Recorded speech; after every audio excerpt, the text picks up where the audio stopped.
गांव के बीचों बीच एक छोटी सी मिठाई की दुकान थी जिसका मालिक हरिराम था। हरिराम के हाथ की बनी जलेबियां पूरे इलाके में मशहूर थी। लोग कहते थे, हरिराम की जलेबियां खाए बिना त्योहार अधूरा है। लेकिन पिछले कुछ महीनों से उसका कारोबार घटता जा रहा था। गांव में एक नई मिठाई की दुकान खुली थी जो सस्ती मिठाइयों से ग्राहकों को खींच रही थी। हरिराम परेशान रहने लगा। हरिराम गरीब था और उसका परिवार उसके कमाई पर निर्भर था। उसकी बेटी सीमा की शादी के लिए पैसे जुटाने थे। एक दिन बाजार में उसे एक व्यापारी मिला जिसने एक खतरनाक सुझाव दिया। व्यापारी ने कहा, ये पाउडर जलेबियों में मिला दो। जलेबियां ताजा भी रहेंगी और वजन भी बढ़ेगा।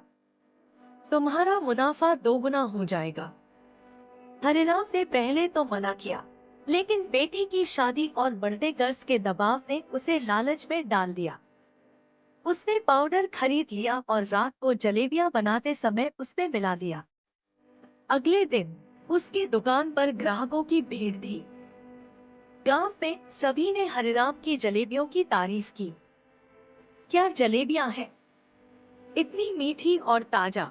लेकिन कुछ ही घंटों में कई लोगों को पेट में दर्द और उल्टियां होने लगी। सबसे पहले रामू किसान का बेटा बीमार पड़ा, फिर गांव के और लोग। किसी को समझ नहीं आया कि ये सब कैसे हो रहा है। रामू ने सोचा कि यह सब जलेबियों की वजह से हुआ होगा, क्योंकि बीमार होने वाले सभी लोगों ने हरिराम की दुकान से जलेबियां खरीदी थी। उसने गांव के मुखिया को यह बात बताई।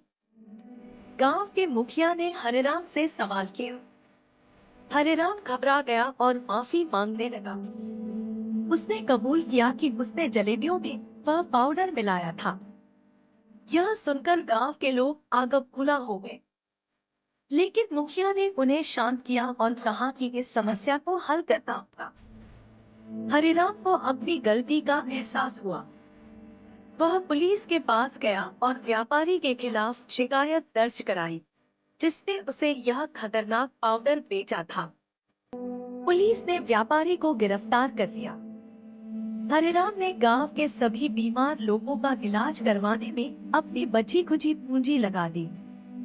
उसने सबके सामने वादा किया कि वह दोबारा लालच नहीं करेगा।